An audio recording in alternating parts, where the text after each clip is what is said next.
Hi guys, and welcome back to the channel. Today's going to be our big first nerd attic tour, so I hope you enjoy this. Just to clarify a few things, most of the stuff that you'll see in here, I would say 80% of it wasn't working when I got it, but here we go, enjoy. So we'll start by going through the door to the attic. Excuse the mess on the left of the picture there. This side of the attic hasn't been done. This is going to be my office, but there's my Philips game pack collection, and welcome to the room. I'll quickly go through some stuff with you. I'll go through the video as we'll walk around. There you go, welcome to the nerd attic. It's the smallest door in the world, by the way. I'm 6'2", and that door's probably about 5'8". So we'll start here. This is my main TV, 42-inch Toshiba there. Underneath we have an MSX machine, and we have a controller which has got a few bits and bobs in there which I've put in myself. Raspberry Pi, got a Dragon 32, we have an Atari 7800, an Atari 2600, a ColecoVision, and an Intellivision, PlayStation 1 and a PlayStation 2.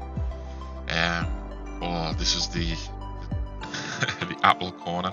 So we'll have lots of things in here. We'll have an Apple IC, we'll have an Apple LC, we also have my iMac here, and next to it we have a poorly Commodore 128 next to a poorly BBC. These two machines are nearly ready but need a bit more work. Following that we have one of my favourite machines, my Archimedes 3010. Next to one of my grails, which is the Atari STE Mega.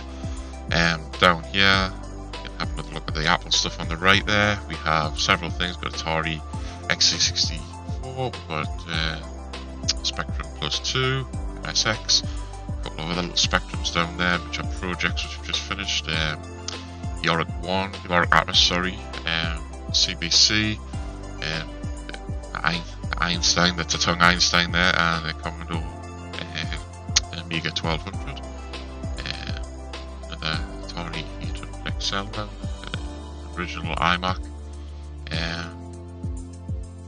various there, bits and bobs, and probably one of my all-time favourite machines of all time, one of my jewels in my collection, which is my Amiga 1000, which has been quite heavily enhanced. I'll go through that with some detail in a later video.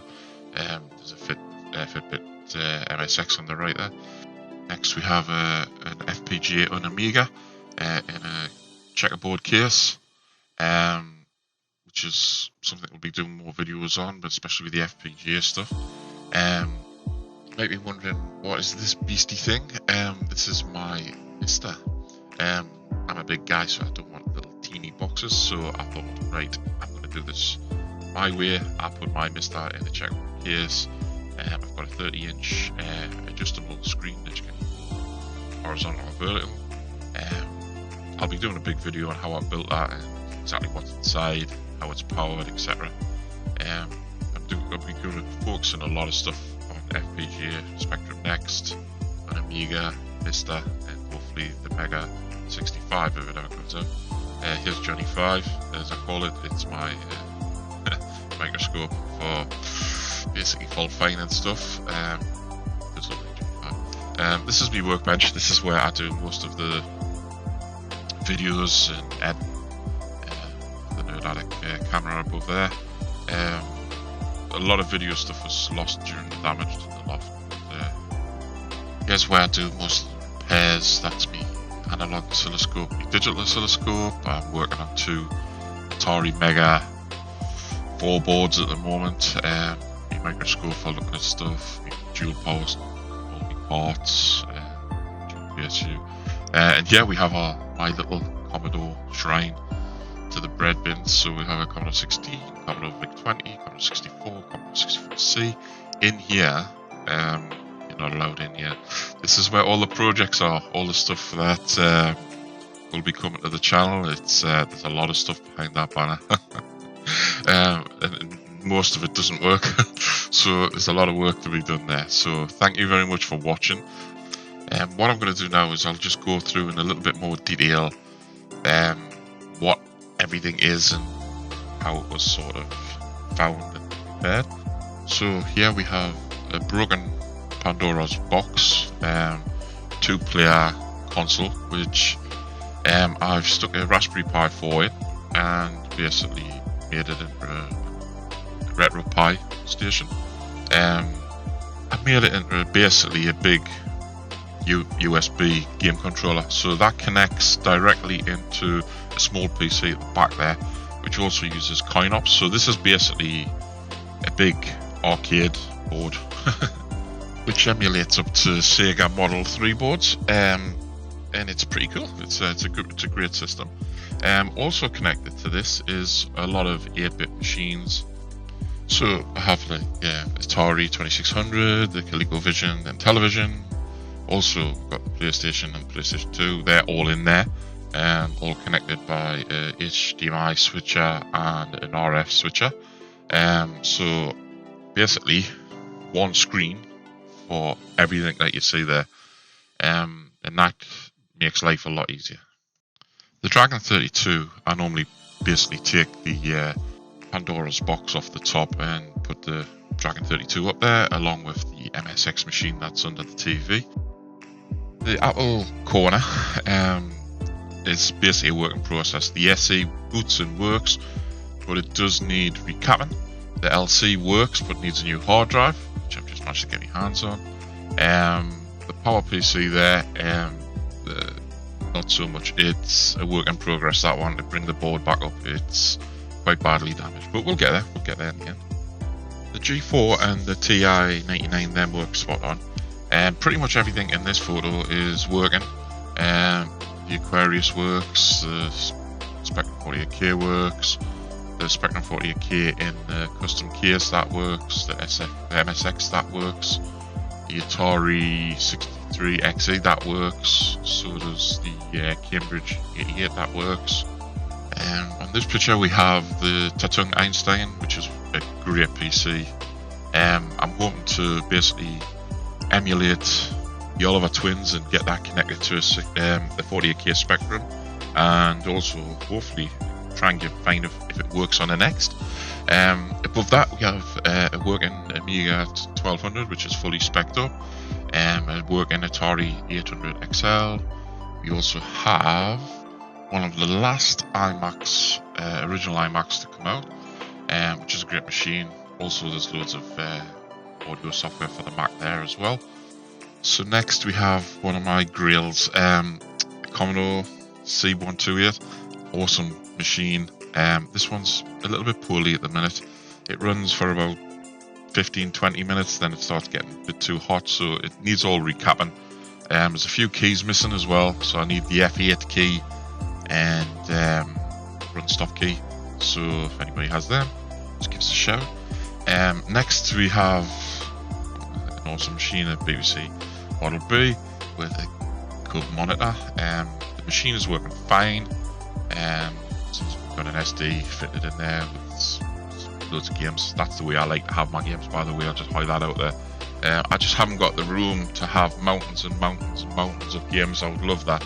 So every machine in here, my goal is to do two things. One is to organize the audio, so every machine is Bluetooth to a sound system that's in here. I'll go through that in a second. So it's a very cheap way of doing that.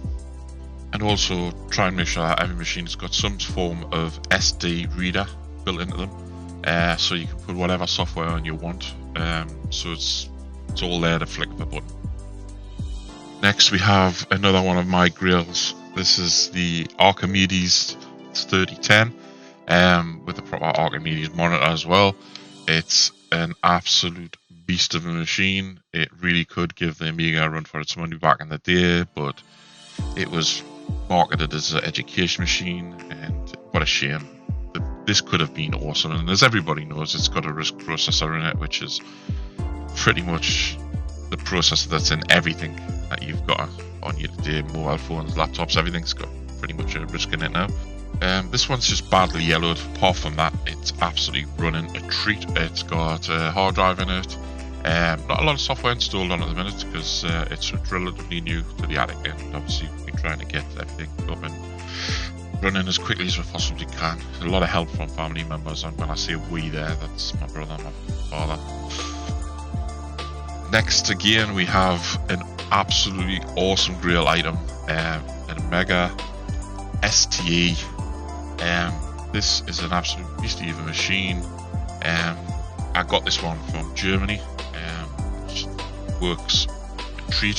Had a little bit of a problem with the keyboard, with one of the keys, quite badly corroded, but we've got it working. We've got a Vortec drive there in an external case, so it hasn't spoiled anything. It is as standard. It's just an absolutely awesome machine. Again, it's relatively new to the attic, so we haven't had a chance to put a lot of software, but it has got a hard drive fitted, and I'll be doing a video on that one soon as well. Next, we have my ultimate machine, the machine that is going in my wooden box with me. This is my Amiga 1000. I was very lucky to get this from Marvin Drugsma. It's beautiful. It's an awesome machine. I've also did a lot of modding to it as well inside, which I will be doing a video. It has an HDMI output on it, using a Raspberry Pi Zero, and also it has a Pi Storm in there as well. It's a beast. It's an absolute flying machine. It's superb. I absolutely love it. It is my ultimate Amiga, hence why the Amiga 1200 is under the bench, not being used. Because it's got a Pi Storm fitted, if anybody's used one before, it actually gives you hard drive access, so it is absolutely crammed with everything you could possibly want to try on Amiga.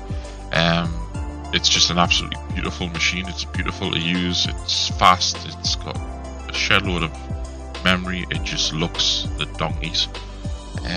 Yeah, this one's going in the. You might have guessed this one's going in the grave of us. So next we have an Unamiga in a Checkmate case. Now that's just how I wanted it. An Unamiga doesn't have to go into a Checkmate case. You can buy ones that literally would fit into an old 500 case, use the keyboard and everything. You wouldn't even know it wasn't the original machine.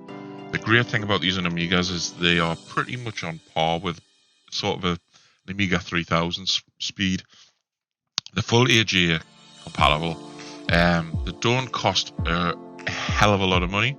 They are expensive, I'm not going to lie, but nowhere near is what it would be to buy vintage Amiga kit.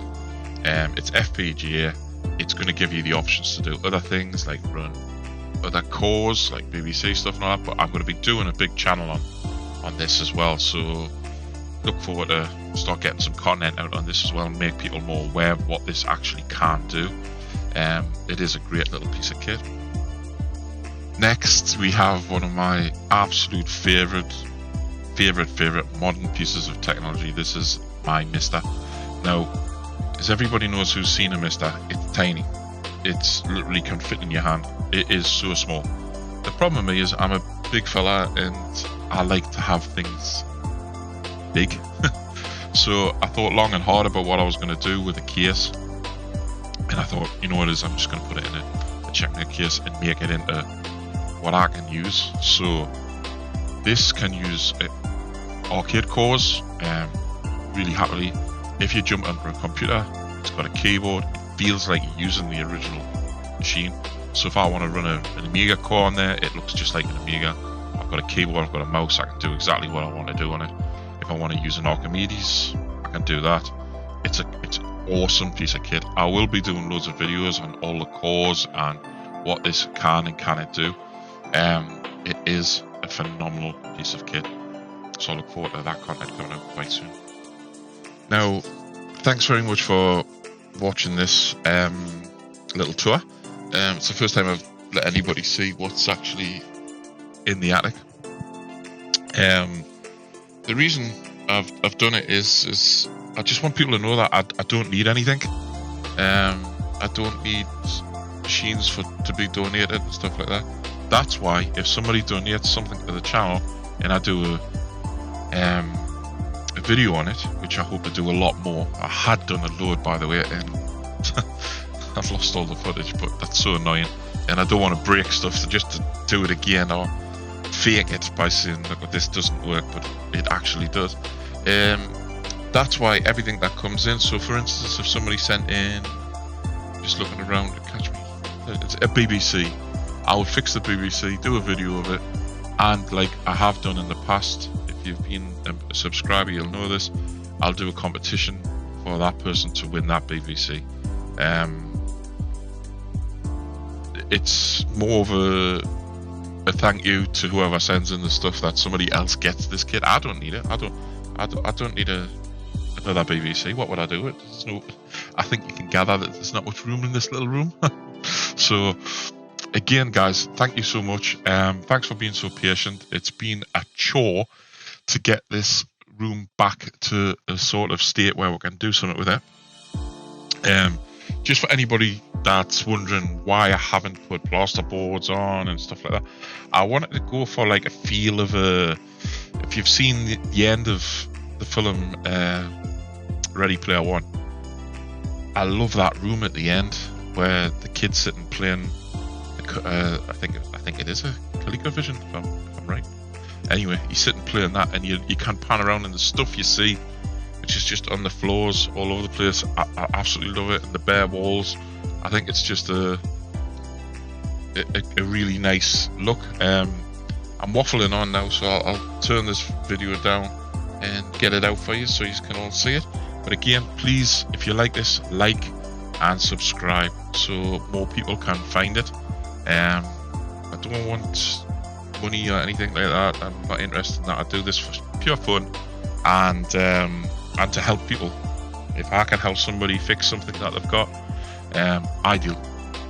Anybody who wants to donate, you can get in contact with us through the nerdattic@outlook.com email address. And that's it. Thanks very much, guys. If you did like it, please like and subscribe, and I'll see you soon.